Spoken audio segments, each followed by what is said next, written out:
Can we start? Am I audible? Hello. Hello. Yes, sir, you're audible. Sir. Okay. We can go ahead. Okay.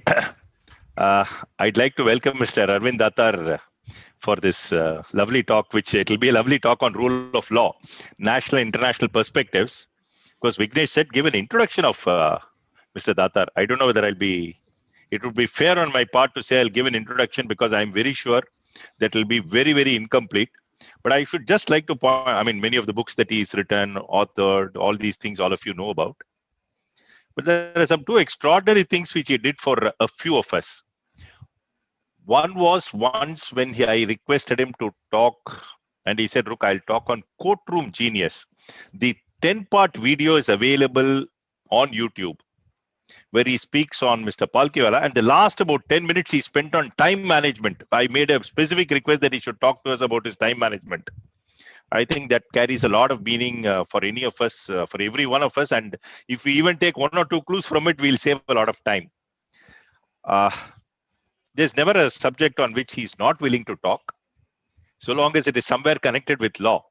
So when Srimati made this request that he must talk on this platform, Anand and myself went, and Vignesh was also there. We said, he gave us this topic of rule of law, national and international perspectives, all because, I somewhere tickled him on this. He had argued Kane matter, arbitration matter. So I decided, let me tickle, because there was a lot of principles I'm told was laid down in that, or at least reiterated there. So that's how this whole topic came together. I think I will not waste any further time. Welcome, Mr. Datar. It's now over to you. Thank you, Ravi. Thank you, Vignesh. When I was asked by Srimati to give this talk, it kept getting postponed because I was in the process of finishing my book on the Constitution. Unfortunately, I could not meet the deadline of 31st December, and I could not take any further adjournments as far as Srimati was concerned. So finally, I decided that I'll speak on this subject, and I thought we'll speak on 26th January, which is the Republic Day, which is also the day on which our Constitution came into force. And from being a colonial country, country ruled by a colonial power, we became a republic where we are governed by the rule of law. I particularly chose this topic of rule of law because ever since I read the book by Bingham on the rule of law, it has had some fascination for me, because like expression like due process or equality, liberty, these are all words which are very difficult to define, but we can understand what they mean. At the same time, the phrase is so important that we have to understand the contours, the concepts, the limitations of this particular provision. And when Ravi and Vignesh and Anand had come to my office just to say hello, we were having a chat, I had just perused the award which was passed by Kane, by the International Tribunal in the matter of Kane, where the Republic of India has been asked to pay damages of 1.2 billion pounds, about £1 billion. And what struck me was the main ground for holding the matter against the Republic of India was the retrospective amendment to the Income Tax Act, whereby the law was amended from 1962. And the tribunal has an elaborate discussion on the concepts of the rule of law, because under the international treaty, under the bilateral agreement with India and UK and most other countries which was there, India has revoked most of these bilateral agreements. There is a concept that each country will treat investors of the other country fairly and equitably. That's called the FET clause, fair and equitable treatment clause, popularly called the FET clause. And that's in Rule 3 of the bilateral treaty. Most treaties have the same rule, barring a few words here and there. And what was fascinating was that the tribunal had gone into the international perspectives of the rule of law. And they held that India violated the fair and equitable treatment clause because legal certainty is an important pillar of the rule of law. when a country invests in another country where there is a bilateral treaty, then it expects rule of law to prevail. And if any of the pillars of the rule of law are taken away, and taken away retrospectively particularly, then there's a violation of the FET clause. So it was amazing as to how this concept of rule of law, which we think is only part of administrative law or constitutional law, was then taken to interpretation of a treaty. And they said that the FET clause has embedded in it the concept of the rule of law. And that led me to go into further issues on what is the concept of the rule of law. And I was quite surprised to see the amount of literature on it. Now, before I start, I must thank my young colleagues, Saloni Diglia, Aditya Velapula, Rahul Unnikrishnan, for helping me prepare the background material and the rule of law, and on the subject of rule of law. They have done extensive research on the Australian concepts. There's an Oxford book on this particular subject and so on. So I've tried to summarize various perspectives. Now look at this picture carefully. Those of you who go to Venice, there is a similar picture. I don't know if this is exactly in Venice, but when I visited there almost 23 years ago, you will find that the lions at the bottom represents the king or represents the executive power. Just go back to the slide, please. And you'll find that the goddess of justice is above them. So the theory is that nobody is above the king except God and the rule of law. So that was the concept of law, that howsoever high you are, the law is above you. And that's a fundamental concept of the rule of law, that we are governed by law and not by men, by will. Next slide, please. Yeah, first slide. Now, in this particular, these points have been taken from the dissenting opinion of Justice Nariman in the review petition of the Sabrimala case. So those who are interested, it's in para 60 in his review judgment, which is reported in 2020, volume 2, SCC, page 1. And he refers to Aristotle, who says that it's better for the law to rule than one of its citizens. But before Aristotle, if you read the dissenting opinion of H.R. Khanna, he refers to Plato, and Plato's Republic surprisingly states that if the king is a philosopher, if philosophers are kings in any republic, then a rule by will is superior to rule of law. He says rule of law is a second choice. First thing should be ruled by will, provided the kings are philosophers. Now, if our rulers are like Marcus Aurelius, who are very benevolent people who will not break the law, then we don't need it. But that doesn't happen. And therefore, we can't trust the rulers of any particular country, whether it's India, Europe, America, whatever it is. We require the rule of law to govern our country.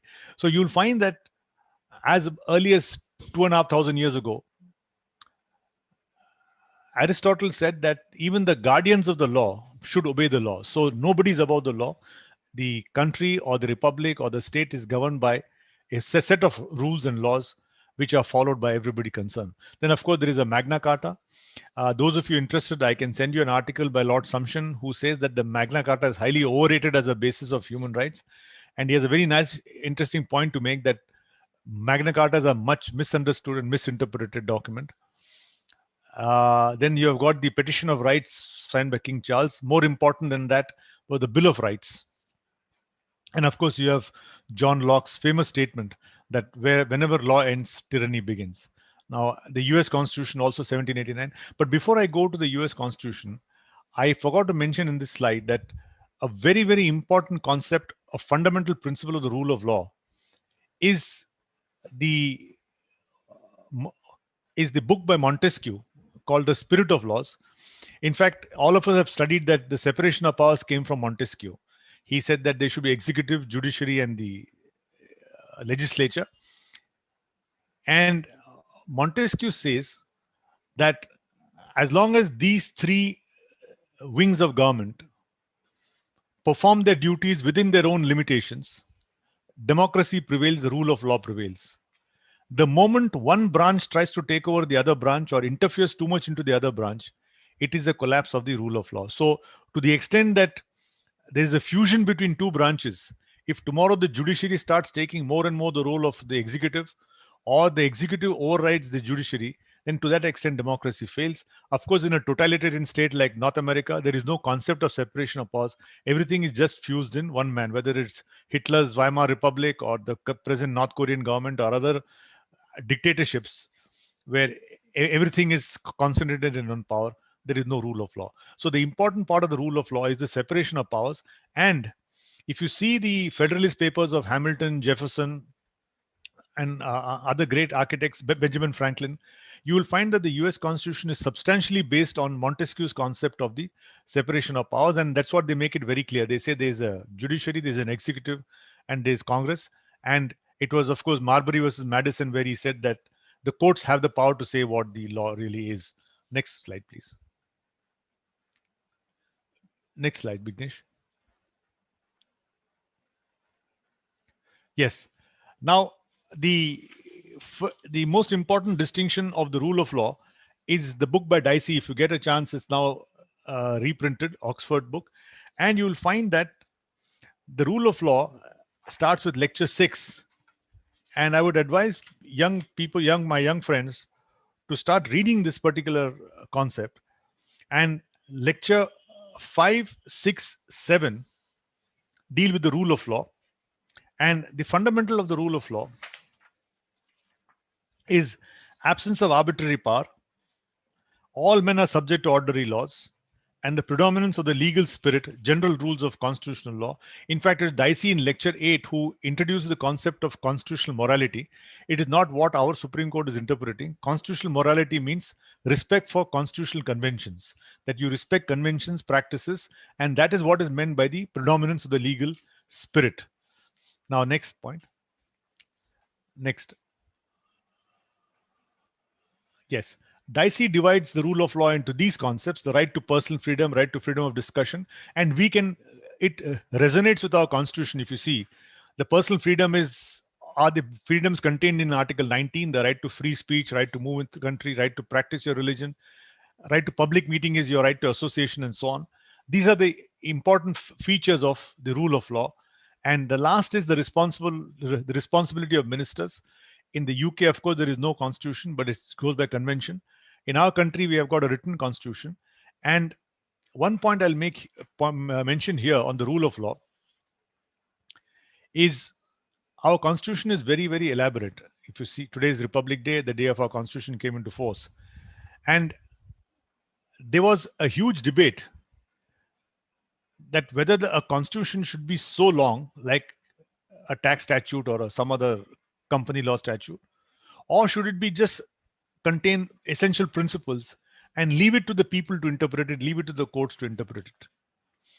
In fact, Pandit Nehru criticized the lengthy constitution, saying that it is like a huge forest, whereas it should have been a small avenue of trees. That's the expression used. But there is an outstanding speech by Dr. Ambedkar who explains why he has had an elaborate constitution. And he says that India is a young country.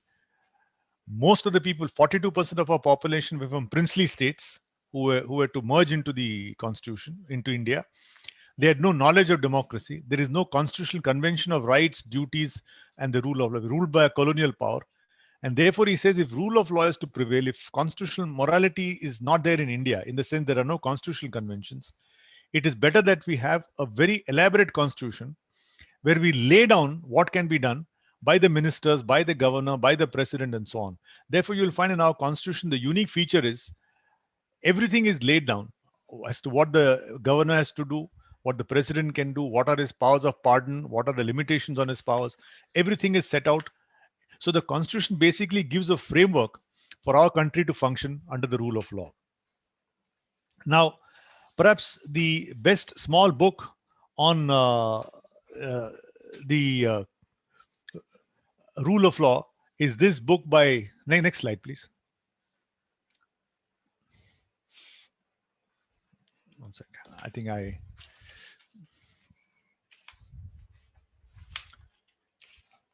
I think you have skipped a slide. Just go to the slide number 4.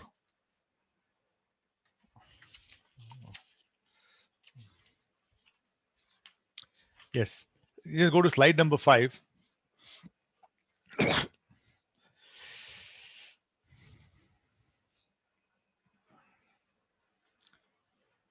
Yes. No, there is slide number 4. Sorry, called Rule of Law by Tom Bingham. I don't think it's in your slide. All right, doesn't matter. We'll just see if it's there. The no, there's one slide by Thomas Bingham where the important part of the rule of law of Lord Bingham is, of course, that the country should be rule of law. But the point which is interesting in the context of the Kane Award is that the law should be made in for the future. He says the essential part of the rule of law is you should not have retrospective legislation. He doesn't say retrospective legislation, but he says law should be made for the future and they should take effect in future, should not affect past transactions, and all laws should be publicly administered in the courts. Then we go to the next slide. Yes, dimensions of the rule of law. This is an outstanding collection of a lovely chapter by this professor Napolitano. And there is an Oxford book of comparative administrative law where there is a complete chapter on the rule of law, which I found to be fascinating. And he has discussed various aspects of rule of law. In fact, that itself can be the subject of a full lecture, but I try to summarize it in. So he compares, since the book Comparative Law, he compares Germany, France, Germany, France, England, US, Australia, and then he summarizes what are the dimensions of the rule of law. He uses the word dimensions. Let's say facets of the rule of law. First is authorization and guidance. That is the method of restricting a citizen's liberty or an individual's liberty must be in accordance with a prescribed statutory procedure. That is, it must be authorized to do so by a higher legal source. As they say, that howsoever high you may be, your liberty can be taken away only by an authorization of law. That is reflected in our Article 21, Article 22, where your liberty can be taken away only by a procedure prescribed by law. The second point is very important. See, each and every point has to be thought about carefully and deliberated upon. Predictability. Again, predictability is used by the tribunal in the concept of legal certainty. That is, the law should be predictable. There should be no rude surprises where suddenly the law completely changes arbitrarily at the whim and caprice of the legislature or the executive.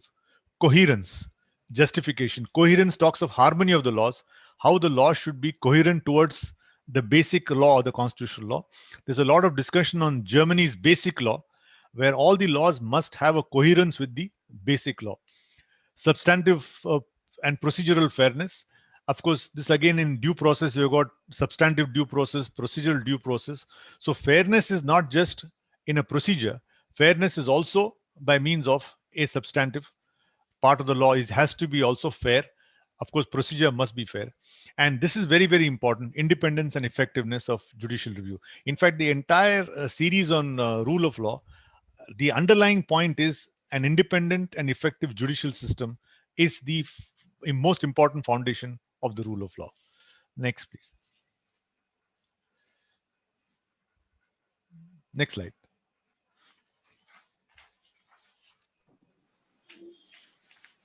Next slide, please, Vignesh.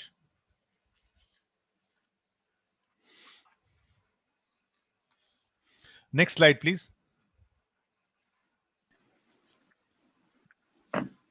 I think there is an interruption of internet on one of my devices, sir. Just give me 1 minute. Yeah, okay. Take your time.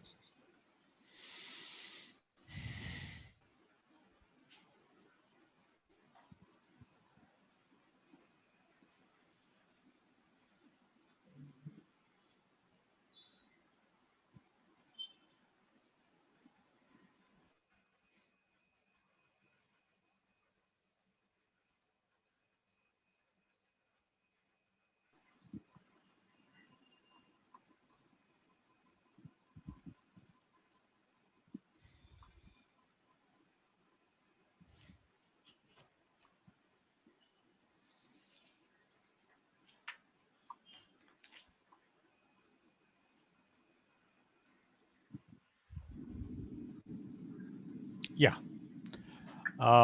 Thanks, Vignesh. Now, yeah, since I talked about international perspective, I did some reading with my colleagues on what are the principles of the rule of law in different constitutions, different democracies.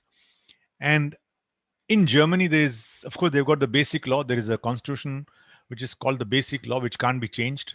There are principles like right to speech, liberty, democracy, etc. These are what we can call their basic structure, which can't be altered.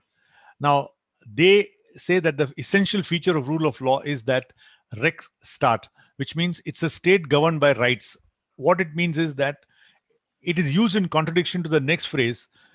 In contrast, if you don't have a state right, you got a police state, which was what Nazi Germany was. It was a police state ruled by the Nazis, and though they had a constitution, which was of course not worth the paper.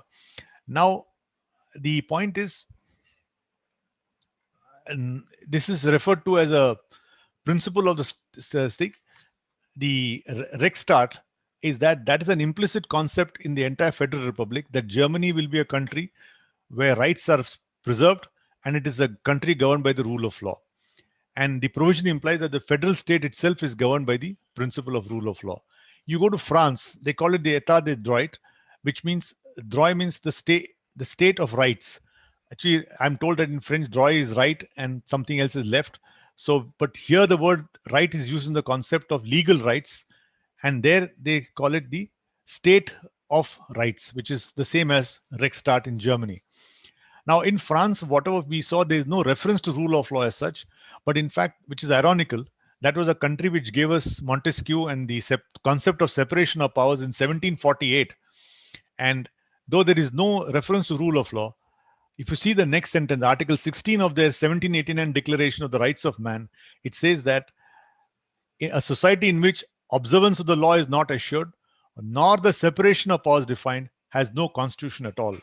It's the French translation. So what it says is that if you don't have separation of powers and there is no observation of the rule of law, then it's no constitution. In fact, the more I think and more I ponder over this, I find that at the heart of it is the manner in which we maintain the separation of powers to the extent possible. We don't allow the executive to encroach upon the judiciary, or we don't allow the executive to take over parliament's powers. If parliament doesn't function properly, if they don't refer it to parliamentary committees, then the laws are virtually made by the executive. And again, that is also not a healthy sign at all. So you may have a constitution in name, but in reality, it's a weakened constitution.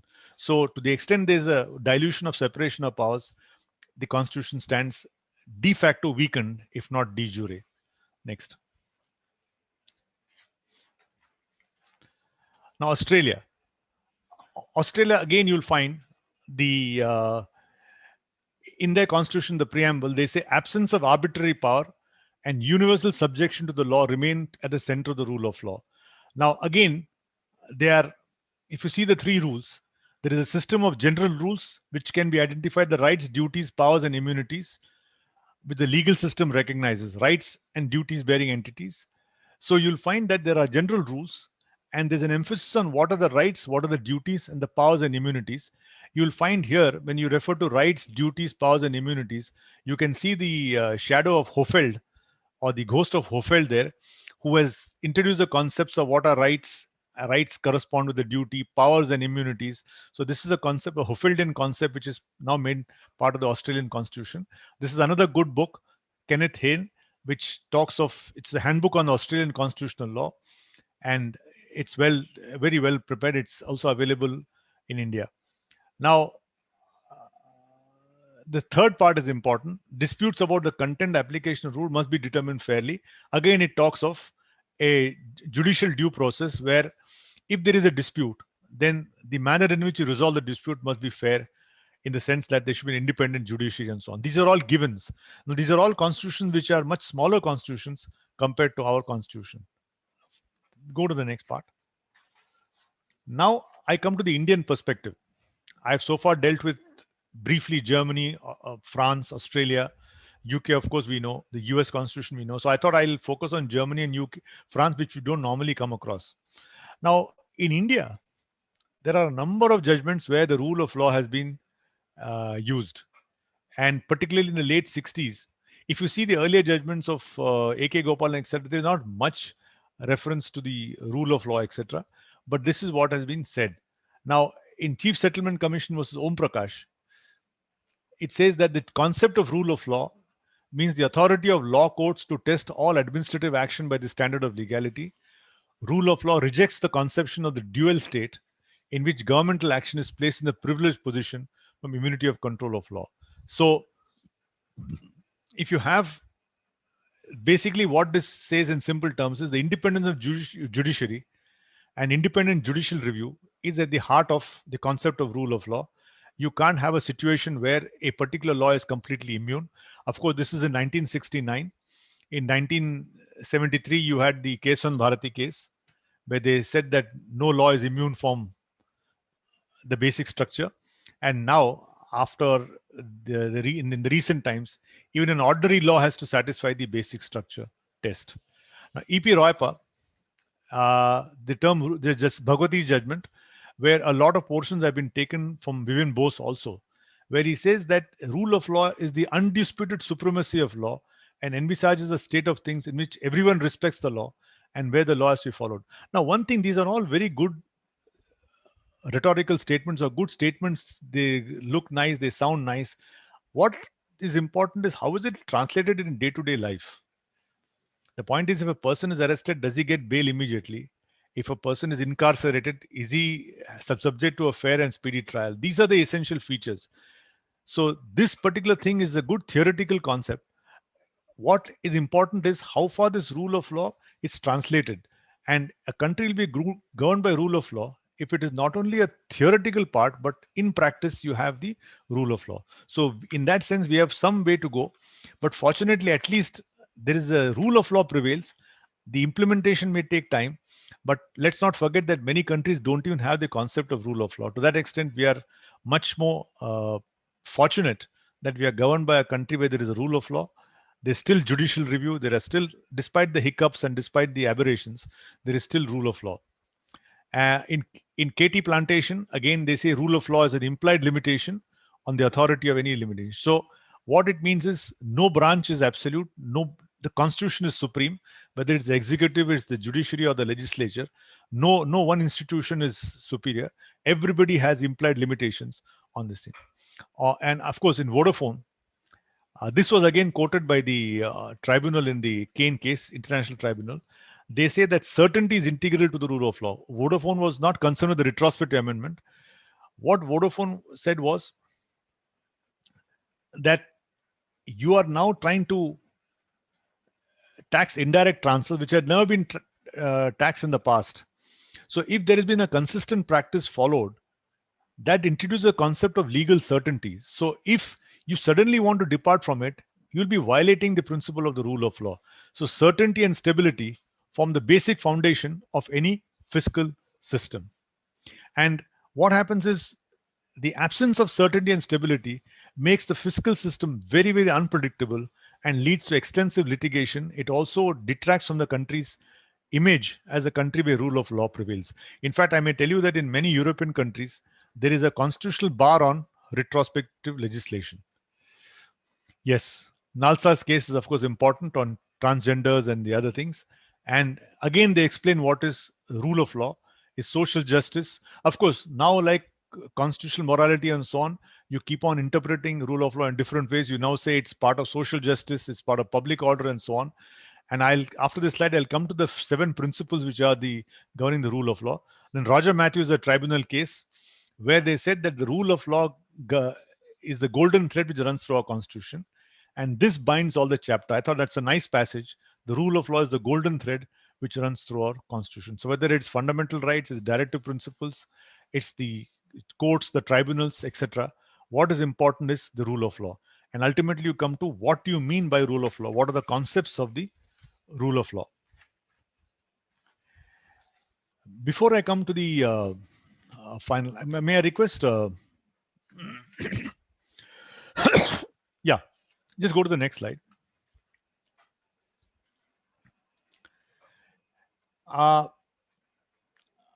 To my mind, perhaps the most moving and fascinating and brilliant discussion on the concept of rule of law of all the things I've read, whether it's from US, Australia, France, etc., is the dissenting judgment of Justice H.R. Khanna in the famous ADM Jabalpur case. And it's in 76 Supreme Court, 1207. And in some other lecture also, I've urged particularly my younger friends that today, if you have the time, or at least you should make the time, to just read the dissenting judgment of H.R. Khanna. If you're running short of time, start with para 149, where it starts with the discussion of what is the rule of law. It's interesting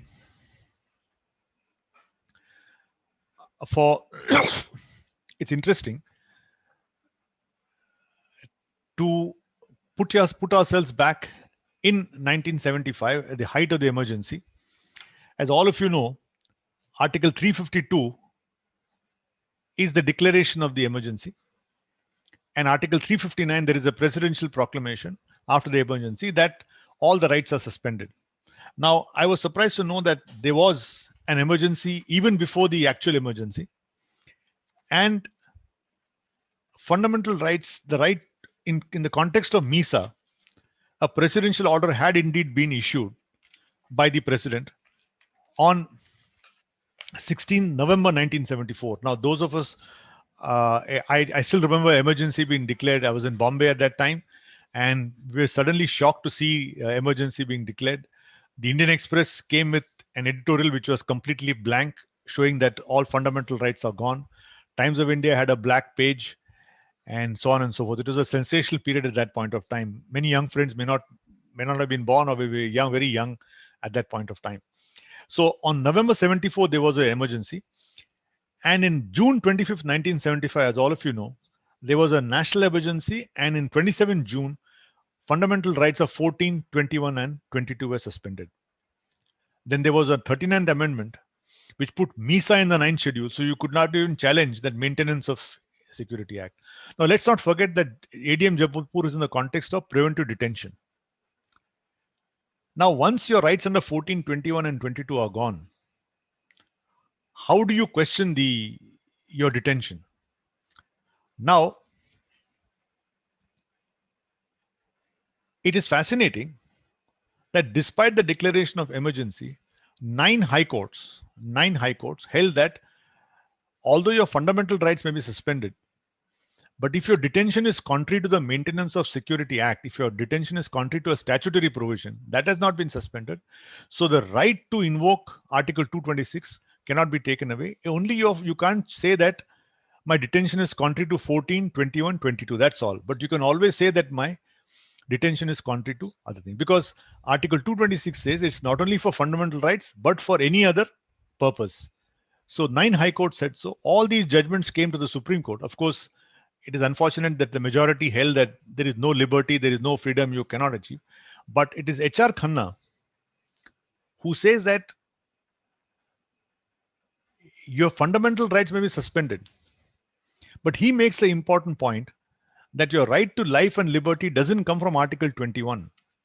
He says your right to life and liberty is inherent in every human being. Article 21 doesn't give you the right. It only protects that right. And even in an emergency, he says, the rule of law, he keeps on using the word rule of law in about 35 paragraphs. He says the rule of law says that your life and liberty cannot be taken away. Even if Article 21 is suspended, you have the right to approach the high courts for enforcing your rights. It's a fascinating discussion. He starts with the Magna Carta, goes to the US Constitution, the French provisions, etc., and then says that at the heart of it is the rule of law. In a democracy, if you say that there is no judicial review, there is no right to approach the courts, then you are saying that out of the 3 branches of law, the executive is completely supreme. The executive is answerable to nobody. Because you'll be shocked to note that there was a retrospective amendment to the Maintenance of Internal Security Act and said, once you're detained, they need not tell you the grounds of detention. They need not give reasons for rejecting your plea for being released.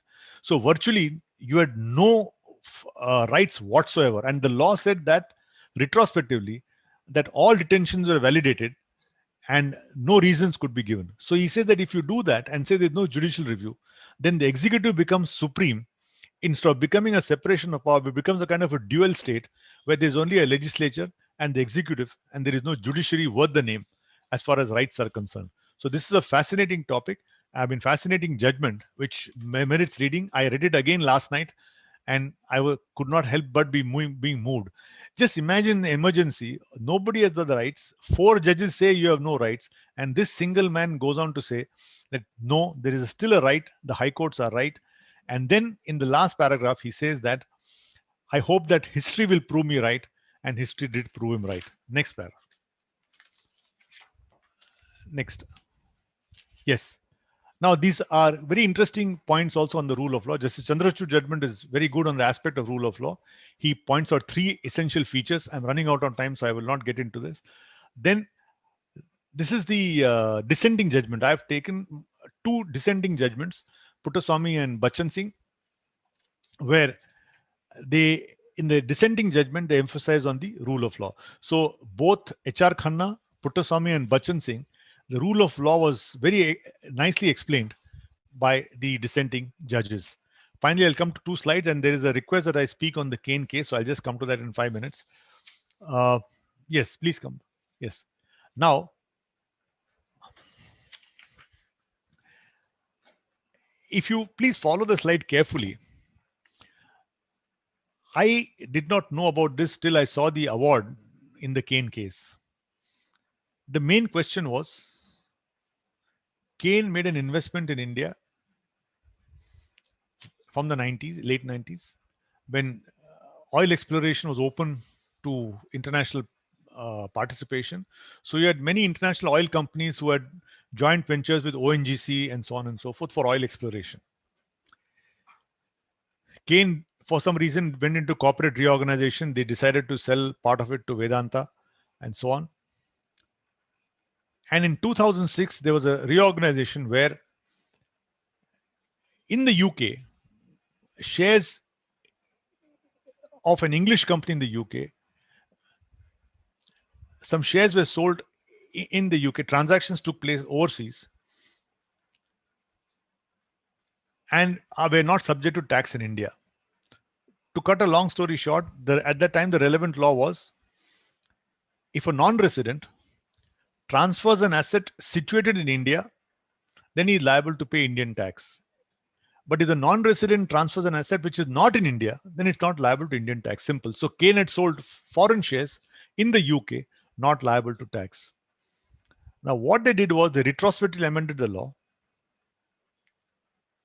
and said that even if it's a foreign share, but that foreign company has substantial assets in India, it will be deemed to be an Indian share. So retrospectively, you made a foreign share equivalent to an Indian share and you taxed it. In fact, there is another discussion on retrospective and retroactivity, which again, there is no time to discuss. This was a retroactive amendment. You not only made a person liable to tax from the past, you altered the factual situation. That is, if you simply say a tax of 10% will now be 20% with effect from 2010, it's a retrospective law. But if you alter the fact situation, in this case, you say a foreign share will be deemed to an Indian share, then it becomes a retroactive taxation. That's another interesting part. What is retrospective? What is retroactive? Unfortunately, no Supreme Court judgment has clarified this point very clearly. This is very well set out by an English scholar. And there's a lot of discussion in Israel and Canada on retrospectivity versus retroactivity. But when it came to the tribunal, they said that the retrospective amendment is violating the fair and equitable treatment. The sale took place in 2006, 2007. At that time, it was not taxable as per the law prevailing. In 2014, you assess them and make them liable to pay almost $1 billion in taxes by means of a retrospective amendment. And then they refer that this violates the fair and equitable treatment because Britain is entitled to expect in India fair and equitable treatment, and India can expect in Britain fair and equitable treatment. What are the principles of fair and equitable treatment or rule of law?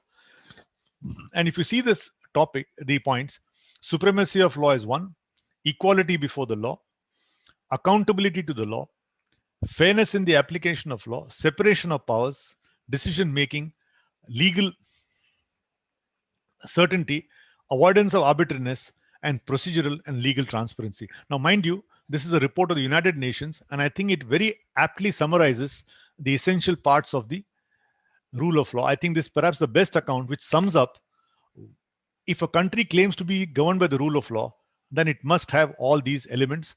And just go to the next one, and I've concluded. Yes. The tribunal also quoted, I never knew there's something called the Venice Commission, which had gone into the essential features of the rule of law. And they said these are the 5 principles: legality, legal certainty, prevention of abuse or misuse of powers, equality before the law and non-discrimination, access to justice. So you'll find that these are the principles. And why the case was held against India was on the ground of violation of legal certainty. There is no doubt that we have access to justice. Article 14 did not come in. There was no, because every non-resident was subject to that.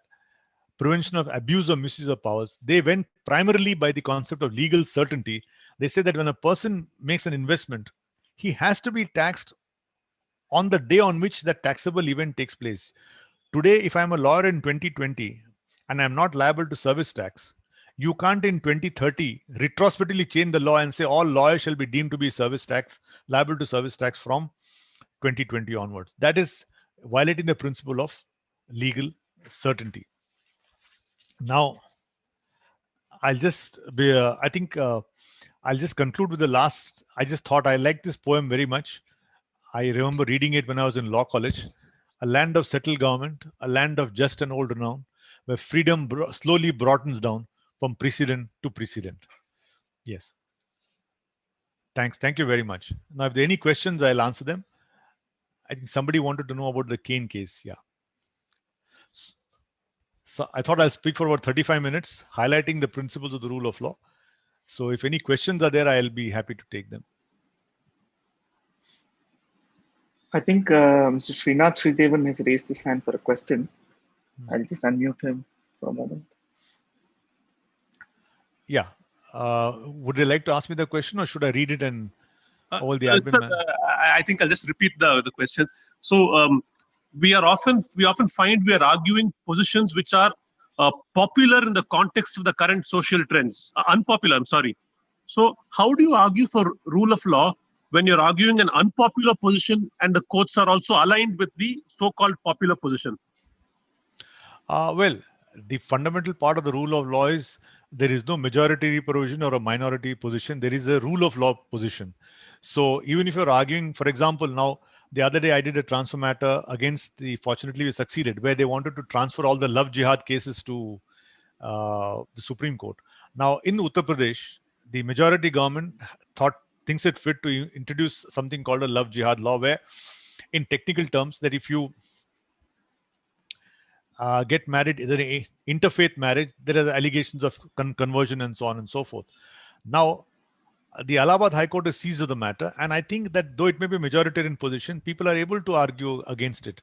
So I don't see that. Of course, there could be some cases where you feel that the courts are not following the rule of law in the sense that they are reluctant to challenge the majoritarian position. But there are equally cases where the courts have struck down laws, though they are favoring the majority. Yes. So like, for example, mining law, many cases have been held against the mine owners in favor of the environment, though there could be an argument where it went to a particular extreme and there was too much of a knee-jerk reaction. But I have a feeling that one may feel that in some cases the Supreme Court or the High Courts have not what they call the expectation gap was there. But I think the rule of law still prevails as far as India is concerned. Thank you, sir. And I can also say that in many cases, the high courts have more than lived up to the occasion and come to the rescue of people. Yes. Anybody else? I think Mr. NL Raja has put his hands up. Yeah. So there's also a case on Kane. I'll answer that last on the Kane case. Yeah. Raja wants to say something. Yeah. Thank you, Arvind, for that very interesting presentation. Inherent in this concept of rule of law would also be the question as to who makes the law. So, therefore, we subject ourselves to a system where the legislature makes the law, the courts apply the law, and the government has to act in line with the law. Now, if this were to be in any way distorted, subject to reasonable exceptions, as all rules are always subject to reasonable exceptions, it is acceptable. But when when the legislature has passed a law, and there are a majority of people who say that that law is reasonable, and then a court which consists of two gentlemen or three gentlemen say that it is unreasonable. So you are pitting the concept of reasonableness of a majority of the members of the legislature against just two or three minds which say that it is unreasonable. So the problem about that is that I can't even retrospectively change the law because I have this problem, because the court has said it is unconstitutional. So in these situations, do you not think that there should, as we evolve, as the constitutional law in the country evolves, we need to have some sort of a standard by which courts can sort of say what is reasonable, what is unreasonable? And do you think that, in your opinion, do you think that the court has always been correct in holding certain laws to be reasonable and certain laws to be unreasonable? Yes, I'll answer your question with two examples. You take the National Judicial Appointments Commission, the NJC Act, which I had also appeared. Now, that was passed unanimously. The only person who dissented was Ram Jethmalani. So everybody in the Lok Sabha, Rajya Sabha, it was unanimously approved. This, not even just 2/3 majority, everybody approved it. But it was struck down. Now, there are comments which say they went too far. But if you see the way the amendment was made, if you see the National Judicial Appointments Commission, the point is, even if the entire parliament makes a law which is contrary to the basic structure, it will be struck down. Now, you can't say that these 5 people have said so and therefore it is bad. That's the way the constitution works. You can make a law, if it is unanimous, it will be struck down. Similarly, for example, in Companies Act, even if all the shareholders pass a resolution unanimously, there is a law which says that notwithstanding operation mismanagement where 10% have to oppose, if the resolution is against the provision of law, a single shareholder can stand up and get it nullified. So there the rule of law prevails, and it is left under the constitution for a bench of 2 judges or 5 judges or 7 or 10 or 11 to decide what the right is. Yet it is struck down. Now, this is the question of NJAC. Now, take the other matter where we lost and it's now pending in the Supreme Court, the Maratha reservation case. Unanimously, the Maharashtra government passed a law saying that there will be separate exclusive registration for Marathas, 16% over and above the 50% limit. Now, Indira Sawhney says that you can't cross the 50% limit. Now, to answer your question, if this is a constitutional limitation, then even if all the people get together, they can't cross it unless they amend the constitution and says 50% is not the limit. You can have 95% reservation. Then that's the new norm. Then that you're tested against that particular position. So now, can you say that these 2 judges of the Bombay High Court who upheld the law, suppose they had struck it down? In fact, the earlier Mr. Mohit Shah was there. He had passed interim order staying it, saying that you have no power to cross the 50% limit, and he granted interim stay of the act. So I think that's part and parcel of the rule of law, where there's legal certainty. 50% is the limit. You can't do this. You see, for example, promotion also, certain limitations are there. So I think that is part and parcel of the rule of law. Thank you. Yeah. So, but I think earlier the British used to have a system where before a law was placed in the legislature, it was sent to the judiciary for its opinion. Very interestingly, our High Court library still receives bills before they are placed in the assembly as a part of an old tradition, even though they have no value at all. They still receive bills from the assembly, and nobody knows what to do with it. But they had a system where they would consult the judges before they passed the law. So I think they were a little more cautious than the present. I know, Raja. I read one of the articles. There used to be some old article where one article I read was they would send it to the Bar Association also for their comments. The legislative thing would send it to the Bar Association. And of course, these practice continue in a lighter vein. I was reading a particular comment. England was expecting Napoleon to invade England. The French army was expected to invade England. And on the cliffs of Dover, they had kept a man with a big bell, and he was expected to ring the bell if he saw the Napoleon navy approaching England. And there was a person who was one of the town sheriff or the town person who was to get an extra salary to sound the bell if Napoleon came. Then they found when they inspected the audit, that salary was being paid, extra salary was being paid till 1931. Then they said that there is no chance of Napoleon invading England and that salary was abolished. So like your bill still coming to the High Court, this practice just continues year after year because of the bureaucracy. Yes. Yes, We sir. have Arun, similar sir, Arun position. Giri here. So can I just slip in a quick question, sir, if you don't mind? Yeah. Arun, you can yeah, thanks, sir. It's a wonderful lecture at the outset, and it's been an exposition. I'll remember this. Sir, my question is very brief. You had President Trump who tried to overthrow the election results. He filed some 36 petitions in various courts, his team. They came up short in every state court, every state Supreme Court, the Federal Appeals Court, and finally the Supreme Court. And even justices appointed by him did not come to rescue him, sir. Any lessons from this entire episode where the president of the free world, I would say, tried to overturn the election results, but came up short every time he approached the courts? Any lessons for us? See, this itself shows the rule of law and shows how important robust institutions are to a democracy.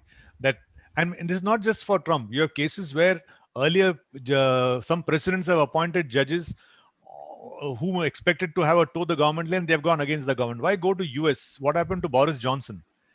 In the initial Brexit time, it was unheard of for English Parliament to say that what he did was wrong in that in the second case in the UK Supreme Court. They said that you can't prorogue Parliament and ignore the parliamentary check and make the executive pass the order in terms of it. The UK Supreme Court struck it down. This is the robust thing of the rule of law. Take our own high courts. If you read ADM Jabalpur, 9 high courts set people at liberty. They said emergency or no emergency, if you violate MISA, your man has to be free. So these are all very happy examples of a robust institution. And you see, ultimately, this all is a concept of limited government. Neither the legislature is absolute, and ultimately the judiciary is there to make checks and balances. And telling Raja about making laws, one disturbing feature which I have challenged and is now pending. In GST, there is a provision where the executive can pass retrospective notifications. Now, my point is, I don't know what will happen ultimately, that making law is an essential legislative function. You may delegate it for sake of convenience, but you can't tell the executive that you can change the rate of tax, you can change anything under the GST law retrospectively, the executive, by means of a notification.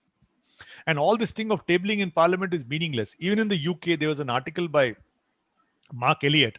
Only 0.2% of the notifications are ever read by British parliamentarians. I think the same figure will be in India. You just table it for the sake of saying. So whether the notifications in the excess of delegated power can be made retrospectively is a very, very worrying thing, which is now pending in the Delhi High Court. Thanks, sir. I think Mr. Raja was about to conclude on something. No, Mr. Raja, would you?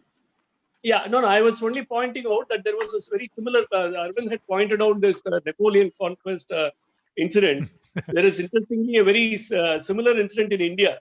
Churchill during Second World War used to get great satisfaction from smoking Vorayur cigars from Tripoli. So there were 2 cartons of Vorayur cigars which used to be sent to Churchill every year. And it was used to be sent to the Secretary of State in England. Now, World War was gone, Churchill was gone till 1972. We were sending 2 cartons of Vorayur cigars to England. Till T.N. Seshan, who was then in the office of the Home Ministry, asked, why are we doing this? Then they realized that, so I refer to this in quotes, when a GEVO has lost its purpose, I refer to it as a Vorayur cigars, GEVO, because it lost its purpose a long time back. Yeah. No, there's one thing. Does anybody who still want to hear on the cane matter, because we're running out of time? So there's a message on the cane. There is a question from Sudarshan. Yeah, please. Sir, I have 2 questions. Second one is incidentally on the cane related. My first question is on outside Happy Republic Day to you as well and to all these. So my first question is on the growing alternative dispute resolution, which I see there's a huge amount of conversation happening on the mediation aspect. Now with private sector mediation, do you think they present a challenge to courts and more especially rule of law? I would like to quote the renowned legal scholar Hazel Ken here, where she said, ADR services are basically failure of the courts, and moreover, they can be as a means of sidestepping the legal system in which public have no confidence. So what is your view on that? And my second question on the cane, so which you can segue to the cane as well. You rightly mentioned about retrospectivity. My concern on the rule of law vis-a-vis the bilateral investment issues are, you also indicated various countries have their own rule of law definitions. So therefore, in India, even though technically retrospective is possible, of course not on a levy, and there are bilateral investment agreements where there are specific tax stabilization clauses, which means that when at the time of an investor comes in and the country agrees for a stabilization and say, no, I'm not going to go back and change, and the fact that tax is a sovereign, I somehow see the rule of law. Can there be a harmonious rule of law, international definition given to a rule of law, and also the fact that shouldn't you have to look from a country perspective? And when there are also treaties which talks about tax stabilization clauses, I feel the rule of law seems to be applied in a very, very superficial manner. These are my two questions. Thank you. Yeah. First of all, I would beg to differ that mediation is one of a manifestation of the failure of the legal system, not necessarily so. Maybe lok adalats are. Maybe lok adalats are there because just the sheer amount of litigation is so much. You see, these are all matters of necessity. Now, if you got people who have lost kith and kin in accidents, and they're going to wait 3-4 years for their compensation. We don't have adequate judges. We don't have adequate structure. You accept this is a reality. You're not living in utopia. And you tell the person, like, nobody compels you to go to a lok adalat, but there is a lok adalat, and say that, see, Mr. Rangan, you had an accident, you lost your leg or whatever, and you may get 1 lakh after in 2026 or something like that. And now it's your call. You say, okay, instead of waiting for me, the uncertainty, I'll rather take 50,000 rupees now, put an end to litigation, and I require the money right now. That may be a failure of the legal system, but that's an option open to you. But there's an all over the world. You got, say, in the US, you got plea bargaining systems. You got people who have violated the law, but they agree to pay a fine and they settle it because they don't want the uncertainty. You got settlement commission for income tax also. All these are methods to avoid litigation.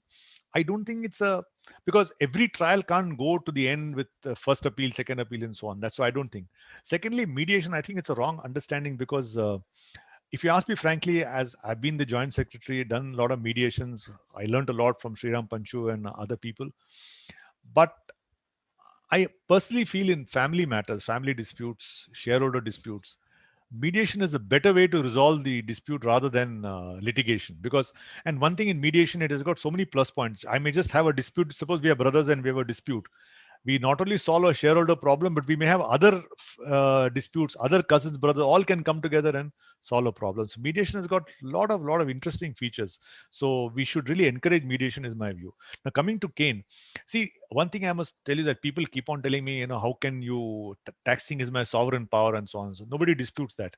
But why did you enter into a treaty? Why do you enter into a treaty with so many people after 91? Because we found a lot of foreigners coming in, wanting to come in, and they want a protection that if their investments are threatened, they're investing $1 billion, $2 billion. Suppose tomorrow there's a threat, what happens? So every treaty provides for anti-expropriation, that the assets of the foreigner will not be taken away. There'll be no unfair equitable treatment. And mind you, it's a bilateral treaty. Just imagine the situation. Suppose Tata's had invested in the UK in 2005, and they've done some transactions which are exempt from UK tax laws. Now, will it be fair to tax Tatas in 2014 by retrospectively change the UK law? UK could not have done it. So if you read the award, at the heart of it is retrospective law. In fact, since you asked the question, there is a leading case of Paushok versus Mongolia. A lot of Russian investors put money into Mongolia because there's a lot of mineral oil, gold, etc. And Mongolia, gold prices shot up. I mean, from X, they became 10X. And these companies made massive windfall profits. So Mongolia imposed a very heavy tax. They increased their tax substantially. This was challenged before the International Arbitration Tribunal. There, the Arbitral Tribunal says that you have no guarantee that tax will remain low. If a country increases taxation, it's perfectly entitled to do so. There is no legitimate expectation that tax will be low. But that Mongolia case says that suppose they do it retrospectively, then that is bad. So another thing I'll tell you, there's a very nice 1928 article, I think it's in Harvard Law Review, where they say that every treaty is a partial surrender of sovereignty. When I enter into a treaty with UK or a double taxation treaty, I say, though I got the right to do so, I will not do this. You have the right to do that. You will not do it. Both of us agree to compromise our rights for mutual investor benefit, mutual commercial benefit. What's an arbitration clause in a contract? I say, I will not go to a normal court of law. I will go to an arbitration. We agree that we'll go to arbitration, which is expected to be faster. Thank you. Yeah, I think Avinash has one question, sir. I think should be the last question for the day. Yeah. Thank you, sir, for educating us and taking time out of your busy schedule. My question, sir, light deviation from what you had stated. Do you honestly believe that originalism helps bolster the rule of law as opposed to the concept of a living constitution? You see, this whole thing of originalism, Robert Bork and others and all that, I think it will be unfair to make it as a binary, originalism versus living constitution. I think let's take a mix of both. There are certain parts where originalism has to prevail. Like if you go to the preamble, liberty, equality, fraternity, etc. This you can't change it. That's there. That will live for centuries, long after you and me are no more. But what is the concept of equality? That will keep on changing. The principle of equality is there. It may have different facets. So when you talk of a living constitution, it continues. Take, for example, the article, section 377, the concept of same-sex union, same-sex marriages. It was thought to be a crime because they thought it's against the law of nature, against God, so to speak. Forget God, but at least against nature. It said it's unnatural. Now medical evidence shows it is not unnatural. So that's part of the living constitution. So a law which prohibits that, which is natural, will be contrary to law. And that's why that maxim, cessante ratione legis, cessante ipsa lex, when there's no reason, when the rationale for the law goes, the law also must go. So I think we should have a happy blend of originalism with a living constitution. So, but where would you factor in the separation of powers vis-a-vis judicial activism? Because the line drawn in the sand seems to be washed away quite a bit by the Supreme Court. And there is no, if I may say so, that you can't concretely decide as to which way the Supreme Court is going to swing on something. I agree with you that there are some cases where the court may have crossed the line, gone into legislation like banning diesel or banning liquor beyond 500 meters, or say, for example, say, for example, what is the NEET exam? It's also a creature of the Supreme Court. Where do you get the concept of NEET exam? So here, but what happens is, unfortunately or fortunately, the decisions, some of them have been welcomed. Like, for example, the banning of pollution vehicles, and entirely Justice Kripal's order at that time, Supreme Court's order. But it was welcomed by the judiciary, by the people. So I agree that the concept of PIL, judicial activism, may have overshot the limit sometimes, but it has got its place in India because our society is unique. We've got 28 states, we've got 1.4 billion people. It is not always possible for the completely for the legislature and executive to act. In fact, we owe a lot to the courts for environmental protection, which we can't wash away. I mean, it would have been a disaster. I mean, I know people like Mr. Salvas gave a lecture for the Palkhiwala Foundation and said, but for the Supreme Court, the extent of forest cover would have come to less than 10%. It's only because the complete Supreme Court banned forest cutting and took very harsh measures that this was stopped. So judicial activism has got its place. And I think it has got a role to play. I would not completely say that the court should not get into it at all, especially in environment matters. Some matters where there's a sort of a legislative vacuum or an executive vacuum, it can be. But it should be it should not become an unruly horse in that sense. Thank you very much, sir. So Vignesh, can we wrap up with that? I believe so. Yeah, there are a couple of more questions, sir. The choices, if you want to take those questions, or wrap it up. Yeah, I can for 10 minutes, 5 minutes, we can go on. Or you can probably brief us on the Kane case and wrap it up. I think the choice is yours. No, what if you ask the question, what do you want to know about the Kane case? So before that, just one question on what you told Avinash, sir. From what you're saying, I think you're agreeing with Justice Holmes' theory that law is a prediction of what the courts may do in a given case. Is that the rule of law, sir? Is it a prediction of, because it's a living constitution you're saying? So do you agree with that statement, sir? Yes. You have to be very careful on what we are saying. Now, predictability is important. Legal certainty is important. But there are particular cases where the courts will have to take a new view. There's always a turning point. You can't have the status quo. See, predictability means the status quo continues forever and forever. But there could be a situation where, like what Holmes, since you quote Holmes, there's a lovely dissenting judgment where Holmes talks of the hydraulic pressure of public opinion or the hydraulic pressure of society. So that hydraulic pressure may require a change. Take Vishaka's case. There was nothing on sexual harassment in the workplace, but there was no law at all. But the Supreme Court stepped in and said, yeah, these are the guidelines. Still, Parliament makes the law, and ultimately all the states made law. So though there is predictability, but suppose we find that the times are changing. Now, today, the technology is driven. We've got artificial intelligence, we've got privacy issues, and so on. It is time to change. For example, if you say predictability, then privacy could never have become part of part 3. But because times have changed and we find, yes, privacy is as important as the other fundamental rights, we have made a shift. So this is what is the beauty of common law. It evolves in stages according to the needs, what again Holmes calls the felt necessities of the times. So according to the felt necessities, the law keeps on evolving. The contours of the fundamental principle rule of law are getting molded to meet the needs of society.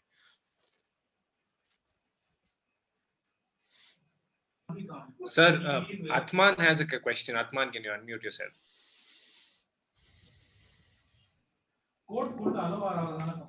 So good afternoon, sir. First of all, it's been a pleasure to hear you speak. I just have a very elementary doubt with what you took up previously regarding the Love Jihad ordinance.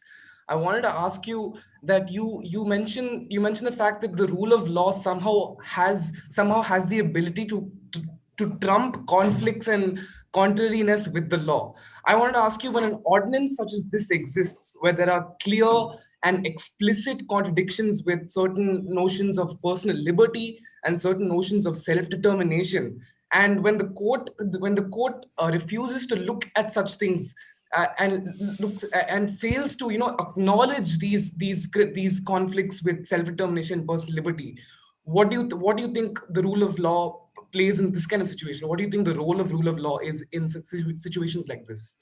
Well, first of all, I must tell you that it's not that the court has turned a Nelson's eye and refused to look into it. The point is, the Allahabad High Court has moved with very rapid speed. The ordinance came in a few months in the last year, and it was actually posted for final hearing on the 17th or 18th of January. It got adjourned to 25th on the ground that the matter is transfer petition has been filed. From 25th, it's been adjourned to 4th of February or 2nd of February for hearing. So within a matter of 3 months, the challenge is coming up for final hearing before the Chief Justice. So that, I think, is a manifestation of the rule of law, that if you pass a law on cause that so-called love jihad law, that will be challenged. Tomorrow you may have something on ban on cow slaughter. You may have, for example, the Sabrimala case. Now you could have strong opinions as to whether women can be excluded. But again, we leave it to the courts to decide what is the meaning of rule of law. Can a society governed by rule of law? Is there a place for a love jihad law? Is there a place for a Sabrimala kind of situation? And then the courts decide. So I don't think, in fact, I think this is a manifestation that rule of law still prevails in the country, that the Allahabad High Court has taken it on top priority. But for the Supreme Court transfer, which was rightly dismissed by the Chief Justice, it was the case would have started on 25th itself. Final arguments. I'm not just admission over, counter over, and the final arguments are starting. Sir, last question for the day for everyone, please. Mr. V. Sankar, could you please unmute yourself and ask the question? Thank you.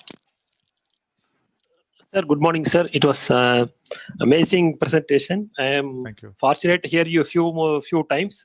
As usual, it was spellbound. But my question may be very basic. Kindly pardon me. Now, our country is basically having so many diversities, the education level and the cultural diversity, population, all those things are there. Taking this into account, once after implementing or passing a law, it needs to be reviewed once in a certain period, whether that system is there in the country, and there will be so many limitations on the rule of law, whether that has been taken care in the system as on date. Thank you, sir. There are some. Well, I agree that there should be a review of the laws from time to time, and I think it does happen. Laws are reviewed. There are changes being made. For example, after Nirbhaya, the entire IPC has been changed. Then recently, after the new electronic age, the Evidence Act has been altered. So I do think that there is a review taking place in the laws. Take, for example, after the entire issue of the social media and so on, the new personal data protection bill is before Parliament. They have called for comments from all the intermediaries like Google, WhatsApp, Facebook. Their comments are coming. So you'll have a new data protection law coming into India at the moment. So I think the laws are being reviewed. I don't think that the laws are static forever and ever. They are being reviewed. But if a law has stood the test of time, there is no need to change it for the sake of changing it. Like a Contract Act, it has stood the test of time. It can continue. The Sale of Goods Act, 1930, almost 90 years are over. It's a good law. Why should we change it? Yeah. So once again, sir, thank you very much. Sir. Time out of your busy schedule, and hopefully we will. I can't hear you. Sir, once again, thank you very much for taking time out of your busy schedule. Okay. And hopefully we will be able to trouble you again to educate us on a. No, sorry, your voice is snapping. I can't. I hope my audio was clear to all of you. I think Mr. Avinash your image is frozen. I'm not able to trouble you again. Okay. Thank you. Sorry, I lost there was a internet problem, but thanks for the good wishes and thanks to everybody for staying on in the midst of on a Republic Day holiday to listen to a lecture on the rule of law. I hope you enjoyed it. Thank you so much. Thank you, sir. Thank you very much, sir. Vignesh, I couldn't speak on the cane because it will take more time. So no, it was more a general hearing that we wanted to take from you. So we'll have one other occasion where we will again be pleased to host you. Yeah, thank you. Thank you. Thank you. Thank you. Wish you all the best. Wish you all, everybody. Happy New Year to all of you. Thank you. Thank you, sir. So confused is the